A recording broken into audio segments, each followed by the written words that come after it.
օգնիր Տեր, քանի որ աստվածավախ չմնաց, քանի որ մարդկանց որդիների մեջ պակասել են հավատարիմները, ամեն մարդ ունայնություն է խոսում իր դրացու հետ, շողոքորթ շուրթերով ու կեղծ սրտով են խոսում, Տերը կտրելու է բոլոր շողոքորթող շուրթերն ու մեծախոս լեզուն, որ ասում են, մեր լեզուներով հաղթելու ենք, մեր շուրթերը մերն են, ով է մեզ վրա Տեր,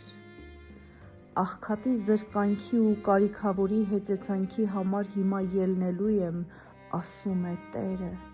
ապահովության մեջ եմ բերելու նրան իր վրա գոռոզություն բանեցնողից,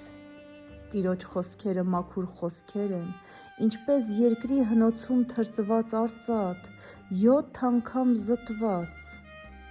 ով Տեր, դու պահելու ես դրանց, դու պահպանելու ես դրանց այս սերնդից հավիտյան, ամբարիշտներն ամեն տեղ շրջում են, երբ մարդկանց որդիները ամենաանարգները մեծարվում են, շնորհակալ ենք Տեր, որ դու մեզ պահում ես քո ապահովության մեջ և խաղաղություն ես տալիս մեր հոգուն, ամեն։